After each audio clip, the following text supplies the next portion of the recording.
근데 이런 가운데 홍익표 더불어민주당 수석 대변인은 오늘 오전 한 그 언론 인터뷰에서 청와대 민정수석실이 이 경찰에게 전했던 김기현 전 시장 관련 비리 의혹 내용이 적힌 이 총 4쪽 분량의 첩보 문건을 공개했습니다. 이 관련 내용 잠시 들어보겠습니다.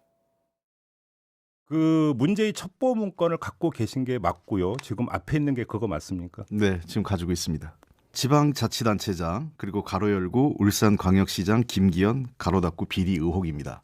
입수 시점은 이 사건이 본격적으로 불거지는 시점이니까요. 네. 대략 한 달 정도, 네. 그 정도 전후한 시점입니다. 법률적 판단 내용도 없고 예. 경찰이나 검찰에 어떻게 뭘 하라고 한 내용도 하나도 없습니다. 그냥 이런 의혹이 제기되고 있다. 의혹이 지역에서 떠돌고 있다. 의혹이 상당하다. 뭐 이런 정도의 그냥 제보와 관련된 내용입니다. 근데 홍익표 더불어민주당 수석 대변인은 그 공개한 첩보 문건에는 청와대가 하명을 해서 수사하게 했거나 이 수사를 유도하는 법률적 내용이 없다 이렇게 얘기하고 있습니다. 결국 청와대의 어떤 하명 수사 의혹 아니다 이렇게 얘기하고 있는 거군요. 근데 그러니까 홍 대변인 말씀은 이 종이 안에 예. 수사해라, 엄벌에 처하라 그런 단어가 없다라는 거지 않습니까? 예. 근데 그건 잘 모르겠어요. 보는 시각에 따라 가지고 청와대 민정수석실 민정비서관실에서 출발해서 반부패 비서관실을 통해서 경찰청에 가면은 경찰청에서 받을 때 청와대 민정수석실에서 이런 게 왔다. 누구의 비리 의혹이 있다라고 했을 때 이걸 무슨 인터넷 게시판이라든지 뭐 경찰청 게시판에 올라온 글하고 똑같이 취급할 것이냐. 예. 그건 다를 수밖에 없는 거겠죠. 그러니까 이첩이냐 하명이냐는요. 우리가 생각하는 물리적 행위는 같습니다. 예. 사실상은. 뭔가 이제 비리 의혹을 주는 거예요. 근데 하면서 이제 뭐라고 말을 직접적으로 했느냐, 뉘앙스를 줬느냐, 어떤 뭐 행위가 수반이 됐느냐에 대해서 이제 검찰이 따지고 있는 것이니까 홍 대변인의 저 말 가지고 이 문제가 다 해결될 것 같지는 않아요. 저는 선거조사 전문가의 관점에서 조금 다른 시각을 말씀드리면 네. 지방선거 때는 문재인 대통령의 지지율이 사실은 10일 아니라 100일을 한 거죠. 그만큼 지지율이 높았기 때문에 전국적으로 더불어민주당이다 여당에 대한 이 당선 가능성이 매우 높았었습니다. 네. 어느 지역 할 것 없이. 그렇기 때문에 부산, 울산, 경남도 광역단체장 선거에서 더불어민주당 소속 후보들이 싹쓸이를 한 것이거든요. 근데 여기서 중요한 것은 이런 정보들이 이첩되고 전달되는 것은 언제 어느 때나 있었던 일이라고 생각할 겁니다. 근데 이것이 과연 공개가 된 것이 선거에 얼마만큼 영향을 주었을까? 또 후보자에게 실제 미치는 영향을 생각했던 것일까? 저는 이게 핵심이라고 보이거든요. 예. 그리고 실제로 이것이 공개되고 난 이후에 왜냐하면 실제 누군가 비리 혐의가 있다면 그것이 그 측근이 되었든 아니면 가족이 되었든 간에 시점을 이렇게 고려하는 것은 사실은 누군가에게는 유리하고 누군가에게는 불리하는 이것들을 저울질할 수는 없는 것이거든요. 그런데 중요한 것은 과연 그러한 공개된 것이 선거에 결정적이었느냐. 예. 이것은 사실은 또 한 번 따져봐야 되는 부분이거든요. 근데 그거는 뭐 법리하고는 약간 상관이 없는 것 같고요. 옛날에도 뭐 그런 말 있었지 않습니까? 국정원 댓글 몇 개 다는 게 뭐 대선에 관련이 있냐라는 게 이제 보수 진영의 주장이었는데 지금 나온 것은 말씀하신 대로 그게 이제 공개 수사였던 거 선거 시점에서 그리고 지금 또 이제 생각지도 못한 포인트가 올라온 것이 송병기 지금 부시장이라는 네. 거죠. 이 제보한 사람이 그 당시에 뭐 말이 약간 헷갈립니다만은 그 송철호 캠프에 있었다 안 있었다 그때 있었든지 그 직후에 갔는지는 모르겠는데 제보를 주던 2017년 10월 즈음을 그렇죠. 말하는 거죠. 예, 예. 그때 이제는 이분이 이쪽으로 가기로 마음을 먹은 상태였는데 제보자가 이 사람이다라고 나오니까 의도성에 대한 의심을 갖고 있는 거죠. 근데 지금 이제 그 홍익표 수석 부대변인이 결국 이제 첩보 문서 입수하는 경우에 대해서 궁금할 거기 때문에 이제 질문이 있었던 것 같아요. 거기에 대해서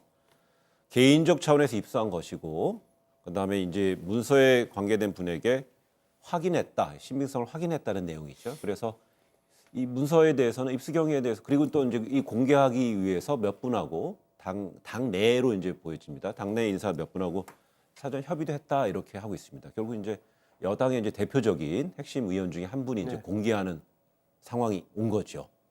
이런 경우는 뭐 왕왕 있죠. 여권에서도 있고 야권에서도 있고 이제 문서를 의원을 통해 가지고 하는 게 있는데 이 케이스는 자 이거 아니겠습니까?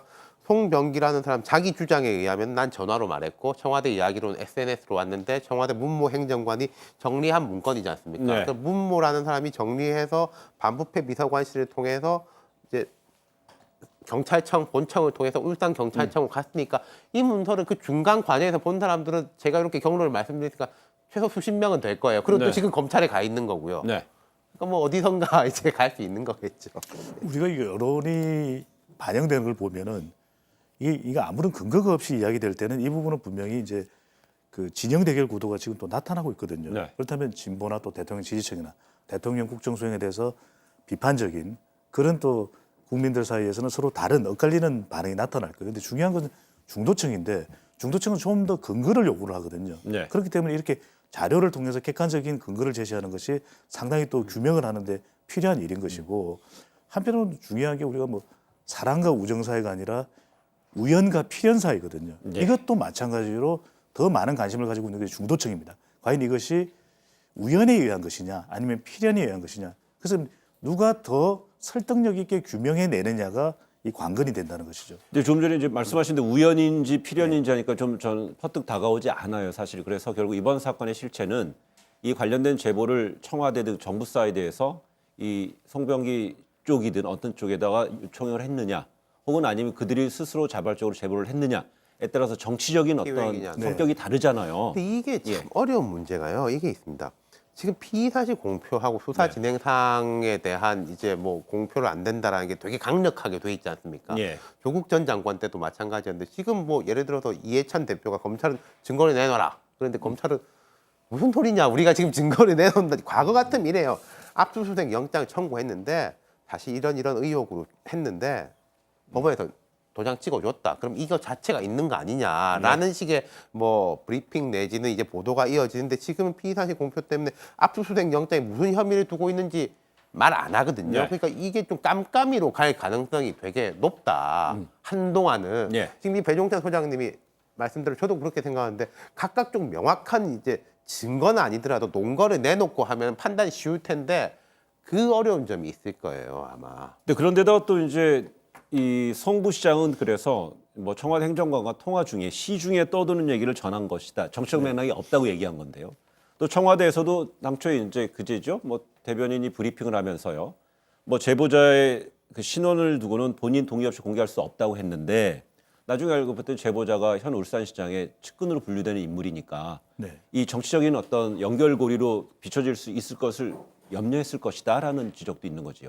단기적으로는 예. 이것이 이제 규명되지 않기 때문에 뭐 정당 지지율이나 대통령 지지율 쪽으로 영향을 주지는 않습니다. 예. 근데 핵심적으로 여기서 중요한 것이 그 이전에 여러 논란에서도 제기됐던 문제인데 먼저 누가 먼저 제보를 했느냐. 근데 여기서 이제 누가 먼저 제보를 했느냐라고 하는 것은 이제 필연적이거든요. 왜 필요해서 한 것이기 때문에. 예. 그럼 이런 경우에 전화를 해서 이런 문제가 있다라고 제보를 하는 것인데 이게 필연이 아니고 우연이 된다라는 것은 그냥 자연스럽게 안부 전화를 하다가 아 근데 울산에 이런 게 있어 이렇게 돼서 필연과 우연은 달라지는 것이거든요. 예. 그냥 필연적이면 그건 제보를 한 거죠. 그런데 여기서 또 하나의 제3단계로 넘어가게 되면 그러면 그게 문제가 되느냐. 그런데 지금 이야기되고 있는 것은 그것 자체도 사실은 큰 문제가 아니다. 왜? 이 이야기는 웬만한 울산 시민들이라면 이미 파다하게 소문이 나 있는 공공연한 일이다. 라는 식의 인식이 가능하기 때문에 사실 이것 자체가 굳이 누가 먼저 했느냐가 문제냐 이게 핵심일까? 네. 아니면 그 내용의 진위 여부가 핵심일까 좀 따져봐야겠죠. 저는 약간 생각이 다른데요. 네. 배 소장님 프레임대로라면은 이건 제보를 받은 게 아니라 첩보 수집이 되는 겁니다. 이야기하면서 요새 무슨 일이 뭐 돌아가는 게 뭐 있냐, 뭐 재밌는 이야기 있냐라는 식으로 하면은 그 민정수석실 행정관이 공직자 내지는 전공직자를 대상으로 첩보 수집을 하게 되는 거죠. 네. 뭐 사찰이라고까지 하면 과한데 첩보 수집이니까 제보를 받는 거하고는 되게 다른 프레임이 됩니다. 이게요. 과거 적폐 수사를 하면서 직권남용 및 권리행사 방해에 대한 스트라이크 존이 상당히 넓어졌어요. 과거 정부 때는 그냥 뭐 이럴 수도 있지라고 넘어갔던 것들이 네. 되게 넓어졌거든요. 지금 검찰 수뇌부하고 이 사람들이 그걸 가지고 수사를 해서 이까지 가지고 온 사람들인데 지금 그 잣대로 들이대고 그 검찰 쪽의 이야기는 지금 여권 사람들이 그 넓힐 때는 잘한다고 박수 치지 않았냐. 네. 우리는 똑같이 일하는 거다. 그런 주장인 거죠. 네, 적폐청 그러니까 문재인 정부 출범하면서 이루어진 적폐청산 수사의 어떤 흐름상에 볼 때는 네. 배 소장이 지적했던 필연과 우연. 그러니까 필연이라는 거는 정치적 목적이 있었던 것이고 우연이라는 건 그냥 통상적 대화 수준이었을 것이다라는 건데 네. 지금 우리 윤 소장의 진단으로 따지면은 좀 촘촘하게 걸릴 수 있다는 그러니까 이게 혐의가 된다는 검찰 거죠. 보는 세상이 달라진 거. 예를 들어서 박근혜 전 대통령이 지금 유죄 판결 받은 여러 가지 중에요. 대통령이 공천 개입했다라는 것도 있거든요.